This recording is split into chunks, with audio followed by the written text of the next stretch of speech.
You're listening to the Quint's podcast.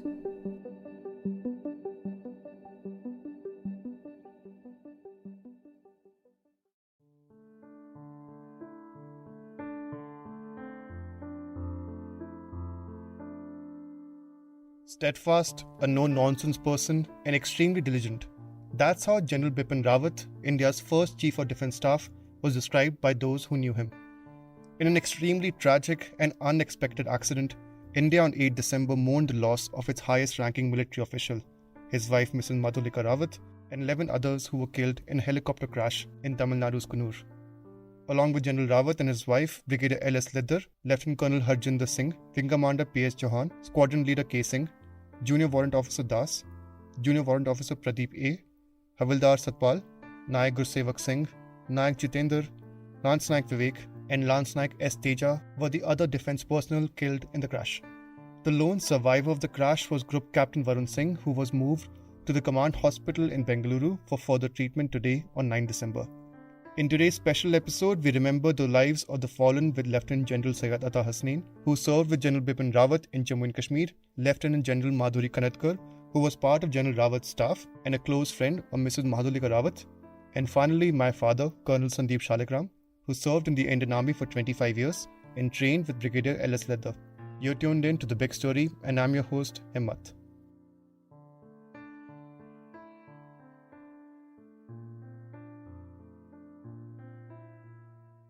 Born in the quote-unquote olive green environment, General Rawat grew up surrounded by the virtues and cultures of the Indian Army, with his father Lakshman Singh Rawat serving till the rank of Lieutenant General.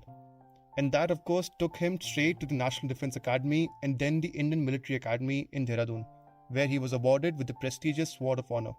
Now, being the son of an army officer myself, I know that it is a matter of great pride and honour for a cadet to be commissioned in his father's parent unit. And that became true for General Rawat when he was commissioned into the 5th Battalion 11th Gorkha Rifles. And according to Lieutenant General Syed Ata Hasnain, it did not take long for General Rawat's achievements to be heard in the defence corridors. Lieutenant General Hasnain, the former GOC of 15 Corps, recalls the multiple occasions where he and General Rawat crossed paths through their career, and how just earlier this month, he and his wife met him 3 times. The difference between General Rawat and me was 4 years in seniority. He was the winner of the Sword of Honour 1978 batch. I used to hear about him in the first 2, 3, 4 years. I used to hear about him quite often. He was doing very well in service. He was from 511 Gurkhas, commissioned into his father's unit. But professionally, I came across him for the first time only in 2002. I kept meeting him here and there all the time. He had a tremendous record in the middle. In the 90s, he had already gone to the American Staff College, the Commandant General Staff College at Fort Leavenworth, was selected to be there to attend that course as a Lieutenant Colonel, was in the Military Operations Directorate. And by the time he came to 2002, when he came to the Military Secretary's branch in an appointment there, an important appointment there, I was already there for 2 years. We were both full colonels. In the rank of full colonel, you normally remain fairly long. So therefore, different seniorities are there together. I was holding an appointment of the colonel policy, and it was my responsibility to report to the military secretary on many things directly.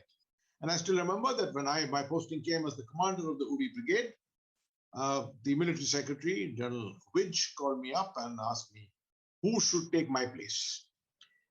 And I, without batting an eyelid, I said it should be Bipin Rawat. And he asked me why. I said, well, see, this appointment is an appointment in which when no one knows what to do in the military secretary's branch, it is thrown at me. Then I look at it and say, okay, so-and-so can do it. I said, Bipin has got a all-encompassing kind of a knowledge. He is very forthcoming, is frank. If he has to say no, he'll say no to a person. He does his work very, very quickly. And this is a kind of appointment which is you're loaded with work. So it's a very good recommendation. And he appointed Bipin Rawat in my place to take over as the colonel policy. So I was very happy, and that's where our thing started. He was in touch with me very often to take my advice, even while I was commanding the brigade in Uri at that time, right? So the professional progression of our own careers continued. And the next I came across him when I was in when I was in Baramulla as the GOC of the Dagger Division. And he was right next door to me as the commander of the Sopore RR sector, the Rashtra Rifle sector. Now, it's a difficult sector to command. Sopore is a nasty place as far as those days was concerned. And Bipin was on the job, absolutely on the ball. He was a harsh guy. I mean, he made sure that his command was driven hard. He didn't accept any nonsense. He did not accept failure very easily, right? I came back as a corps commander 3 years later, 2010.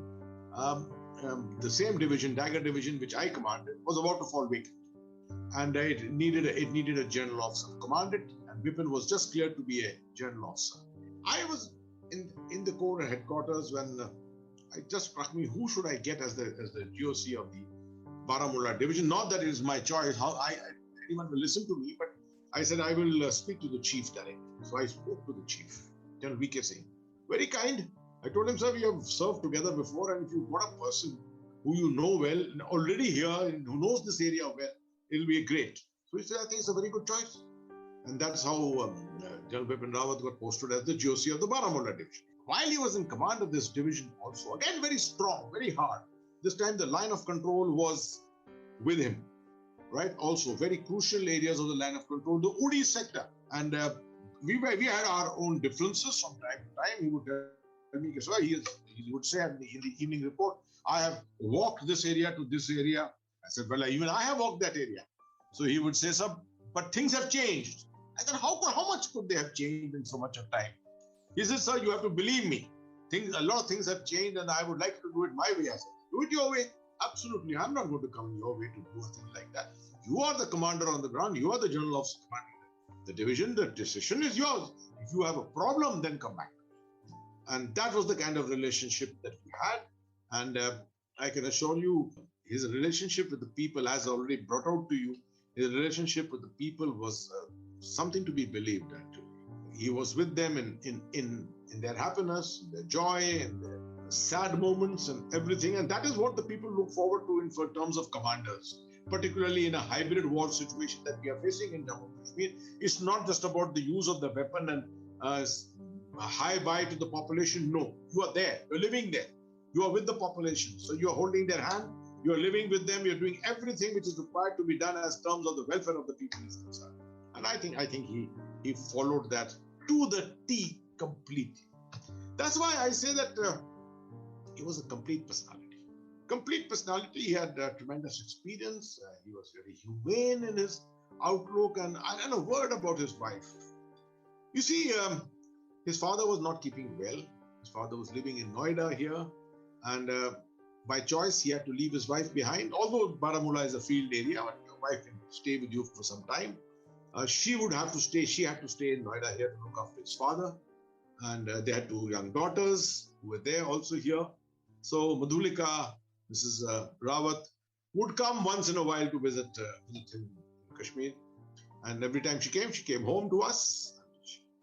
Both of them came home socially to us. We had a cup of tea together, had a drink together, had a meal together many times. And that relationship continued to abide. It's just coincidental that what makes me feel even worse is that we met them as a couple. My wife and I met them both 3 times in the last 1 month, in different weddings, in different social events, etc. And the kind of relationship we enjoyed, it was such that he came.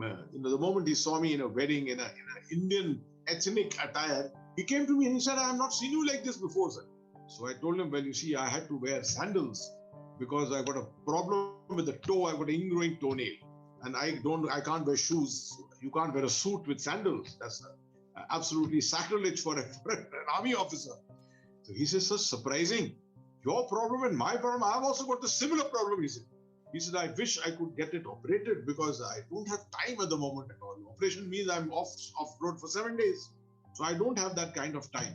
So I said, "Where did you develop this problem?" He said, "Sir, in Udi, while walking up and down the mountains." I said, "That's exactly where I also contracted this problem. We were always walking up and down those mountains there, and the pressure on the toe, and always brings about these kind of problems." So we were sharing so much together in our lives.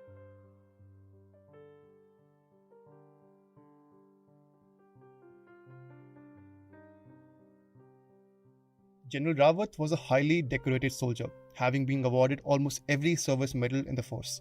His career highlights include commanding a brigade in the Democratic Republic of Congo as part of a UN peacekeeping mission, playing an instrumental role in the 2015 cross-border operations in Myanmar, where the Indian Army responded to an ambush by the National Socialist Council of Nagaland Khaplang militants.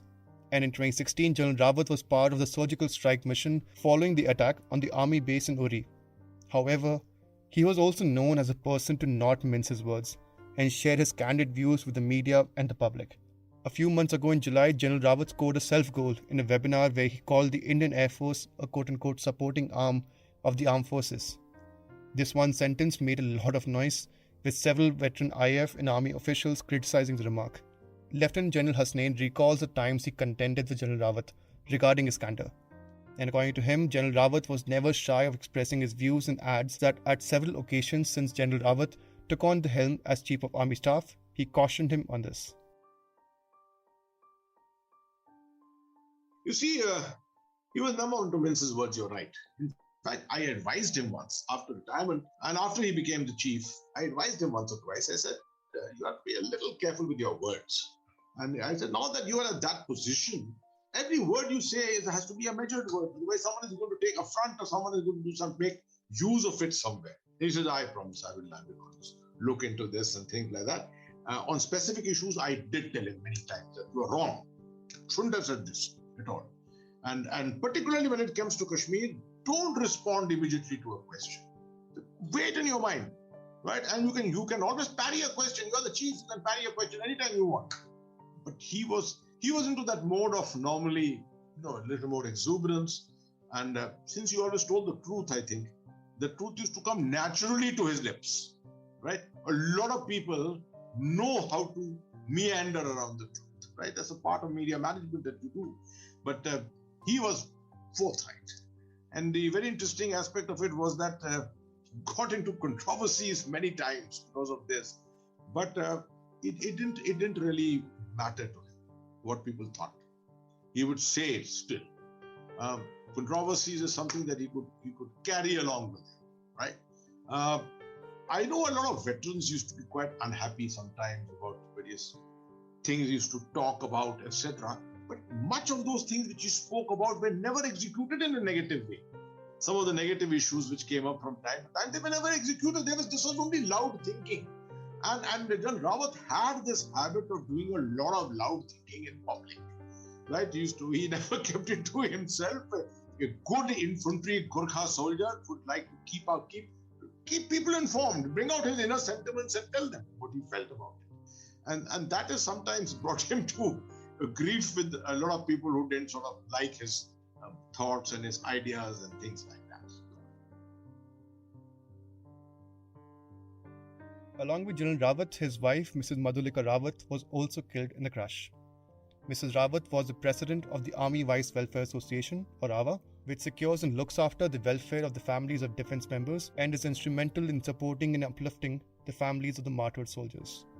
She was involved in several NGOs like Veer Naris, which help widows of military personnel, differently abled children, and cancer patients. Lieutenant General Atta Hasnain describes Mrs Rawat as a pleasant, light-hearted woman who stood by her husband even in dangerous postings like Uri.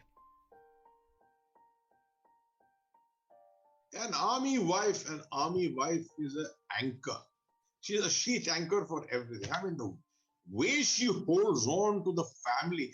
If the husband flaws out in his career, I can assure you 50% of the responsibility for that is because of his wife. Because she's the one who holds the fort. Now, you just imagine the same thing. Mrs. Rawat, Madhulika Rawat, as I'd already brought out, was looking after Bipin's father, General Lakshman Singh Rawat, God bless his soul also. A former deputy chief, he was the deputy chief of the Indian Army, commanded the 10th Corps at Bhatinda. And he was not well in the later years of life. He was not well, and she was here looking after him. Otherwise, where would Bipin have gone? Bipin would have had to seek a peace posting somewhere and look after his father from there, or take him into a hospital there where he was commanding a division or a brigade. But no, she stuck on and he went to Kashmir, knowing that Kashmir is the place where your performance is judged tremendously, and that's the place where you can far out career-wise also at the same time. So she was there in full backing. And whenever she came, first of all, very pleasant, very, very pleasant. You can't even point one thing negative about her personality. Smiling all the time.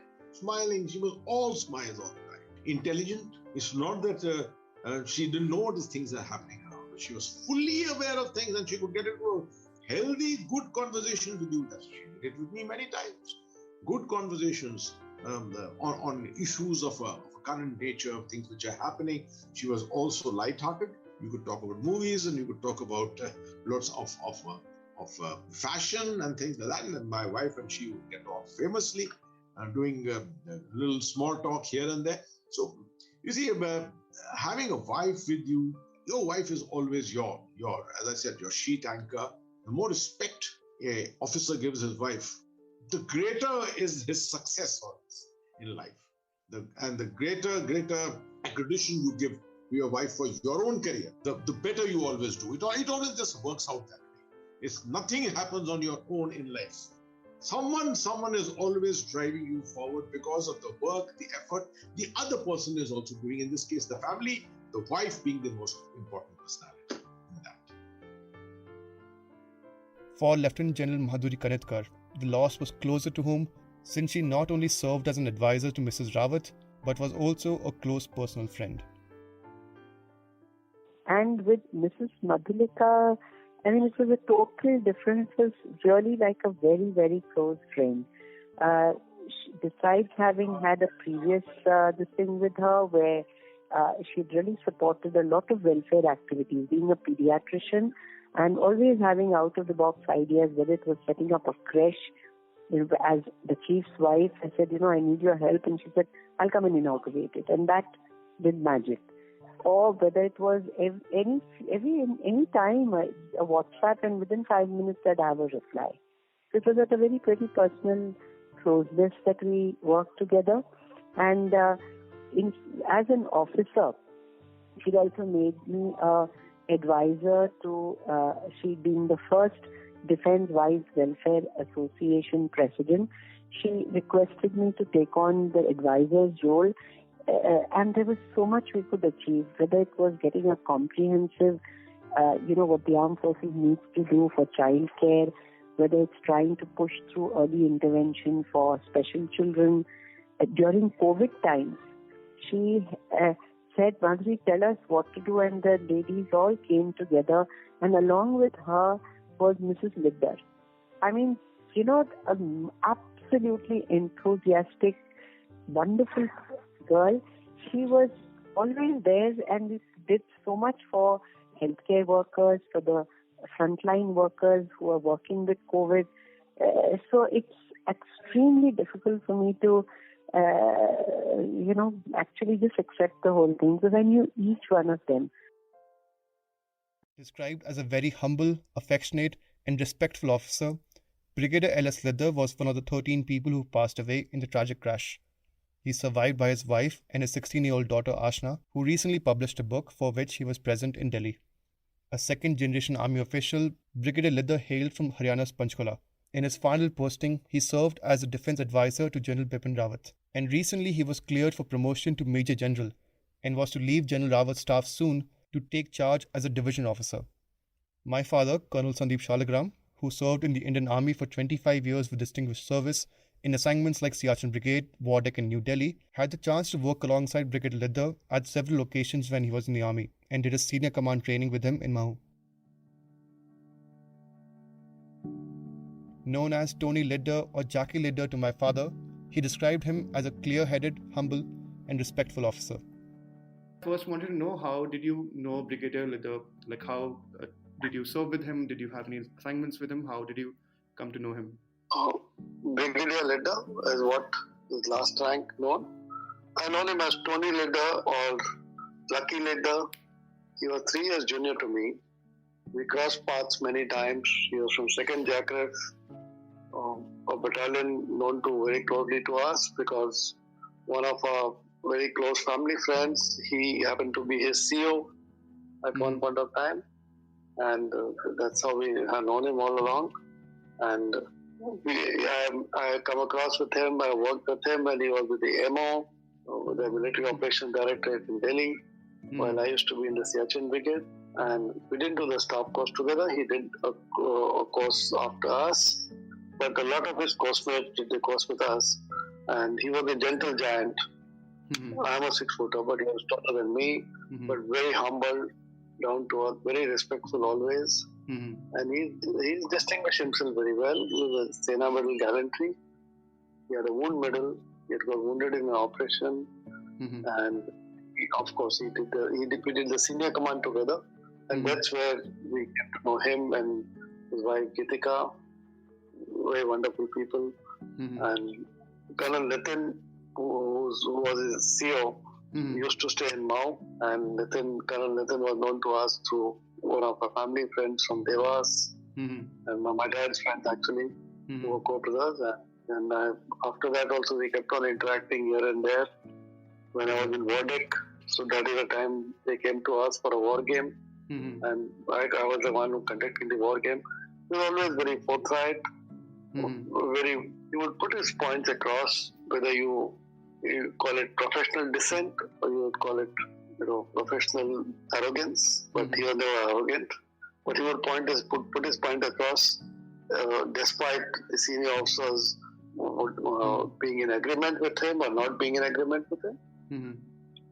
Well, that guy, he was also a defense attaché in Kazakhstan, and then he went for the NDC with a whole lot of his course mates. A majority of his course mates, they did the staff course with us in Wellington, but he wasn't there on the staff course. But we did the senior command together, and a whole lot of his course mates were good friends of ours. So they all went to NDC together, and we would, be in touch when he was doing NDC. And then he was picked up for this assignment to be the MA to the CDS. Very prestigious though. Yes. Do you recall any conversations with him when you did senior command with him? Like anything which stands out to you, or like that you remember? No, we did this. We did the senior command together, and we were in the same exercise, and we were, he was the red line commander, and I was the blue line commander, so-called the enemy commanders. And at the end of it, he just got up and said, "I'm so sorry, but the blue line has a brilliant plan, and we concede." That's it. So this is somebody who speaks from his heart and comes across and say, "Okay, fair enough, you got a better one. I give it to you." And this is in a very, very competitive sphere.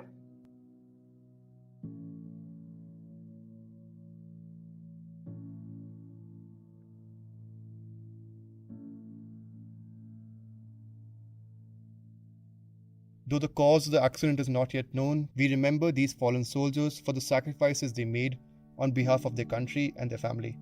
The final rites of the 13 killed in the crash will be held on 10 December. Tune in to the Quint for live updates and follow-ups on the story.